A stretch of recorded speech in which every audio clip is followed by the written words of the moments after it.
Just about time to talk about more of these big issues with W.L. Pate, Beaumont City Councilman, Jeff Lewis, GOP activist, and Godfrey Leggett, Democratic activist. Welcome, gentlemen, to our program. Thank you. Great to be We here. appreciate you being here. The Obama lawsuits are the intriguing thing for me right now. This matter of two appellate courts with almost contradictory rulings. I mean, it's shocking in a way, right? I was shocked.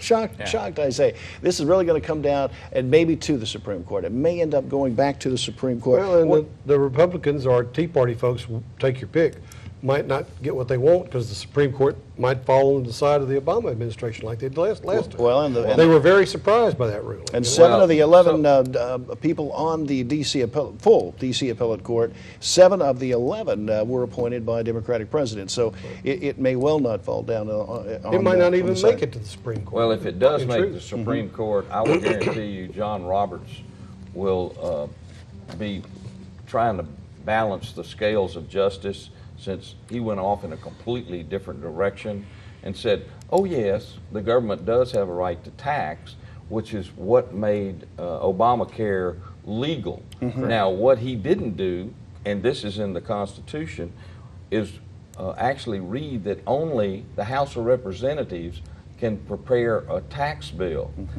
Obamacare, however, was generated out of the Senate.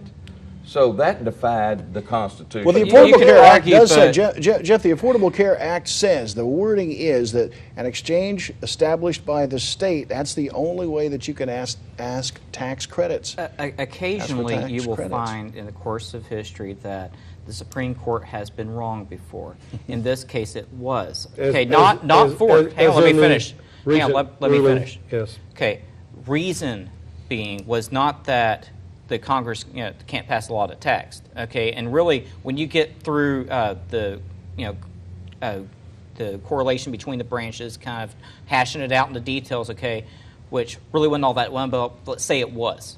Okay, that's fine. If Obamacare is a tax, it is a tax. Where the court erred was in not going back and checking the legal debate record, okay, a discussion with the House where it was clearly said it was not passed as a tax but was passed as a penalty.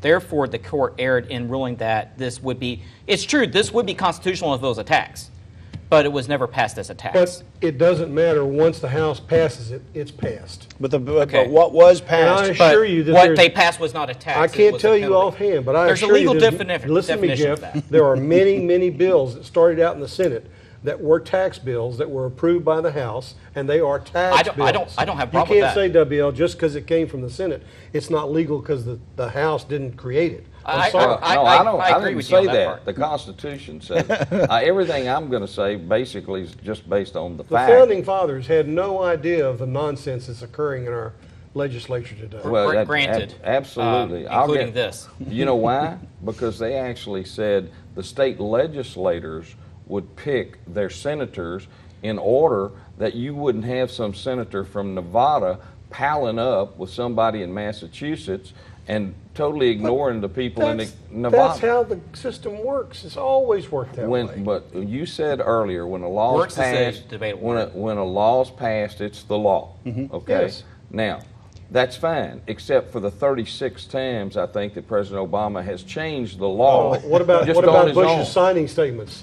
Now, you know how many signing statements Bush wrote where he didn't agree with the law? He just, well, we're not going to do that part of it because I don't agree with it. Well, the 36 I thought you were going to mention was the 36 states that have federal, that do not have the state exchanges. So if the language of this law, the subsidy.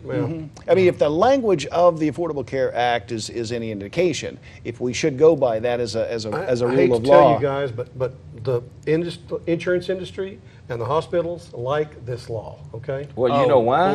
Because they're getting more money. No, you know why? Are you kidding yourself? I'm not kidding. No, here's why they went along with it. It was one of those deals of, a guy walks up to you, he pulls out, say, a 9mm and says, I need a little cash. You can give it to me, and I'll just walk off, or I will take it. I will insist with this weapon. If you guys persevere in overthrowing Obamacare, which I don't think you will, but if you do, you're going to have such a broken system. you're going to pay for it for many tens of years to come. You know, the system was Like so we are now. good.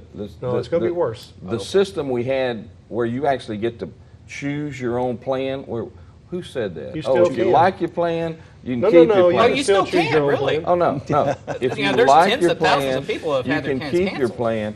The fascinating thing is we still only have about 5.5 million people that have signed up.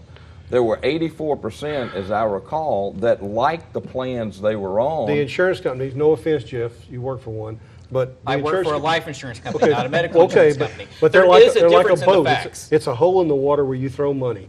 The insurance companies are just there to suck up money. They don't provide any service to On us the in this world. contrary, I have no interest in any insurance companies, but one of the best places to go for expansion of business were the insurance companies, because they would take their money that they got in premiums and invest them in the United States of America. Buildings, yes, I understand. That's We're going right, to take a so- quick break here. Godfrey Leggett is going to tell us how he feels about Governor Rick Perry and his move to put National Guard troops on the border with Mexico right after this.